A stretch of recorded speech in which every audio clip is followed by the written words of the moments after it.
Salut les amis de la Team Azabache, j'espère que vous allez bien. Allez, on va parler d'une potentielle future gestation pour Aïcha, mais pas avant N+2, hein. Pas pour cette année et probablement pas l'année d'après. Mais voilà, à voir sur juillet qui arrivera, juillet donc 2026, pour un poulain 2027. Encore une fois, rien n'est sûr. Ça va dépendre de l'état de ma jument. Bon, comme je te l'ai dit, moi je suis une fille d'éleveur de chevaux lusitaniens. J'ai pas repris l'élevage parce que je voulais pas vivre sur le dos des chevaux. Parce qu'en effet, vivre de ce métier, ça t'impose des choses. Tu peux pas laisser tes juments vides. Ton étalon doit te rapporter de l'argent parce que bah oui, l'État te pique déjà plus de 30%. Par-dessus, tu payes encore de la TVA. Par-dessus, tu vas encore te taper la MSA. Il faut de la rentabilité. Quand tu vis des chevaux, c'est quelque chose de pleinement assumé chez les éleveurs. Et heureusement qu'il y en a parce que sinon, bah, il y aurait plus de chevaux, hein, ou très très peu. Maintenant, il y a plein de choses que je veux mettre en place auxquelles j'ai fait une espèce de synthèse de tout ce que j'ai vu de positif et qui me convient et que je vais faire pour Aïcha et pour la suite par rapport à ses poulains potentiels. Allez, on va se retourner vers elle. Déjà, je ne ferai pas de poulain si je n'ai pas de réservation in utero. C'est-à-dire que je ne vais pas faire saillir ma jument juste pour le plaisir avec peut-être quelqu'un qui voudrait du poulain à la suite. En fait, il y a assez de chevaux malheureux sur Terre. Moi, j'ai pas vocation à faire de l'élevage, comme je te l'ai dit. Donc, je veux vraiment quelqu'un qui s'investisse du début jusqu'à la fin, jusqu'au moment où il va venir chercher son poulain.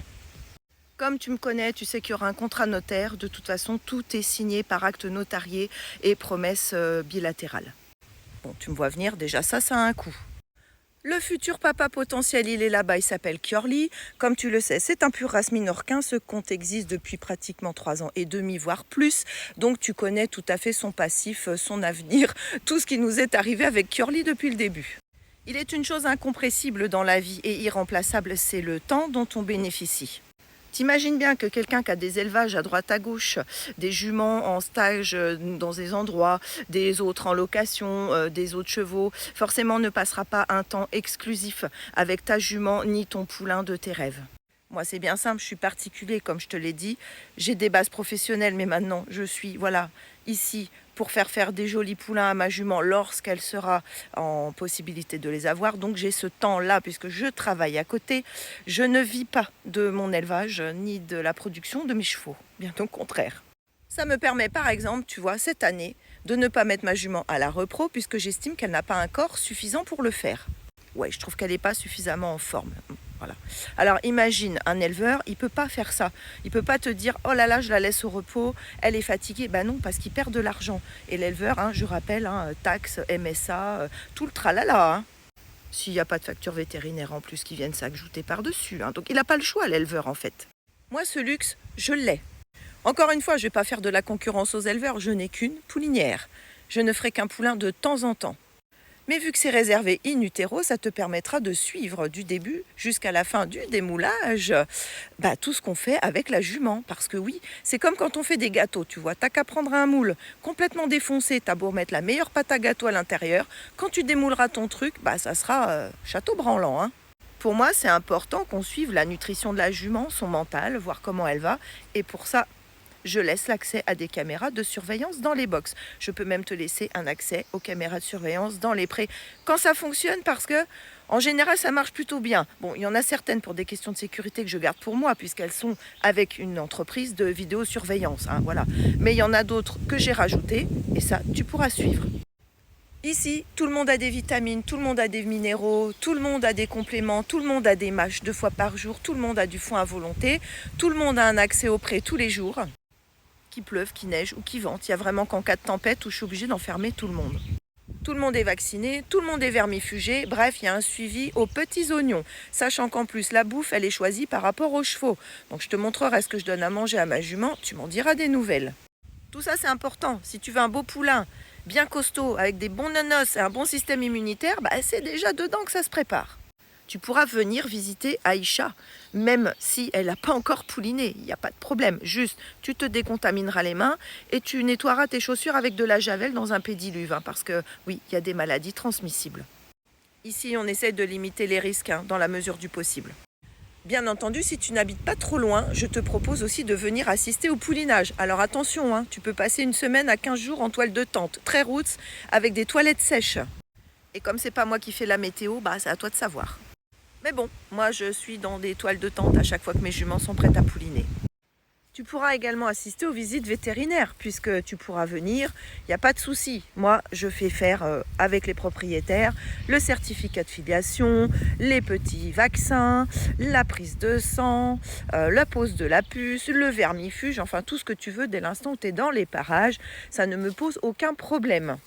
Bon, bien entendu, il ne suffit pas de m'envahir tous les jours non plus, tu vois ce que je veux dire, il y a des limites. N'oublie pas que j'ai un travail à côté. Et puis je ne suis pas tous les jours non plus de façon très aimable, on va dire, parce que quand on est avec les chevaux, on a besoin d'avoir notre grotte assez régulièrement. Toi, nous les gens de chevaux, on est quand même reculés par rapport à la société. Donc voilà, je ne demande pas avoir une deuxième famille, j'en ai déjà une, mais sache que j'ai quand même des capacités d'accueil qui peuvent se gérer plutôt bien.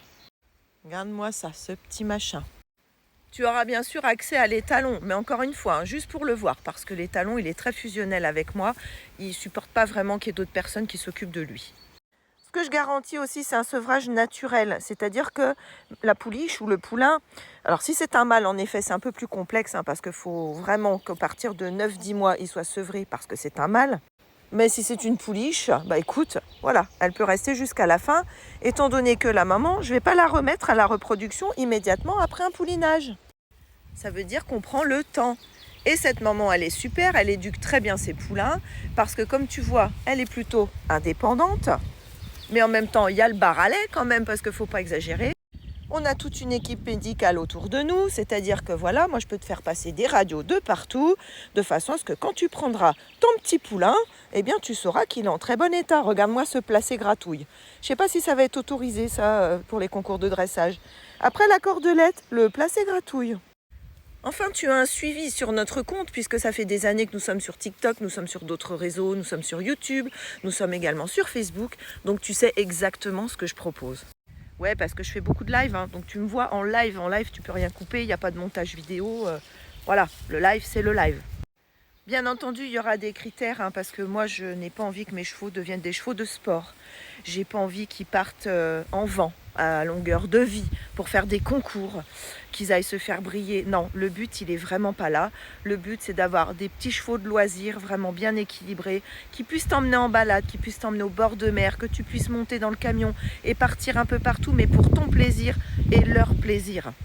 Bien entendu, sur le côté esthétique, tu es garanti d'avoir un cheval silver. Hein. Ça, il n'y a pas d'autre choix. Aïcha est double Z, Kiorli est pur noir. Enfin, et c'est malheureux, mais c'est comme ça, il faut avoir les moyens financiers. Parce que la moindre catastrophe avec ton poulain ou ta pouliche, admettons, il s'abîme, il y a besoin de recoudre, il y a besoin d'emmener en clinique. Bah, la clinique, par exemple, c'est, je crois, 150 € par jour, minimum. Ce que j'autorise aussi, c'est les appels impromptus. Tu sais, les appels en vidéo qu'on n'attend pas. Pourquoi ? Bah, ça fait un peu des visites mystères. Ça te donnera confiance, tu peux m'appeler de temps en temps. Et comme ça, tu vois où j'en suis avec les chevaux. Parce qu'en effet, c'est toujours très facile de préparer les chevaux en fonction de l'arrivée d'un propriétaire ou d'un futur acquéreur. Aujourd'hui, on a la technologie qui nous rapproche. Donc si un jour, tu as envie de voir où en est la jument, où en est le poulain et que ce n'était pas prévu, dans la mesure du possible, hein, bien sûr, parce qu'évidemment, si je suis en train de bosser, en train de vendre une maison, sachant que je travaille 7 sur 7, mais en général, les heures de prêt, les heures de bouffe, c'est toujours les mêmes. Donc tu sauras à quel moment on peut appeler, faire des trucs WhatsApp et puis aussi assister au live, que ce soit sur Twitch ou que ce soit sur notre chaîne là, et puis assister directement à ce qui se passe. Les poulinières chez moi, enfin la poulinière, je ne sais pas pourquoi je dis les, il n'y en a qu'une, hein, elle est travaillée aussi parce que ça lui permet d'aider à expulser, etc. On la respecte vraiment en tant que telle. Donc, comme je disais tout à l'heure, quand tu as un bon moule, c'est difficile d'avoir un mauvais gâteau. Ici, on est roots, mais il y a une hygiène au top. Les crottins sont ramassés tous les jours dans les prés, ils sont étalés en hiver, les box sont faites 2 fois par jour lorsqu'ils sont en box. Bref, les chevaux sont vraiment top. Donc d'ici là, tu as le temps, hein. Ça ne sera pas avant juin-juillet 2026 hein, pour la saillie, si jamais il y en a une. Voilà. C'est ce que je propose en tous les cas. On verra bien. Sur ce, dis-moi ce que t'en penses. Je te fais des gros bisous, puis je te dis à bientôt. N'oublie pas de partager, t'abonner, liker. Hein. Voilà. Merci.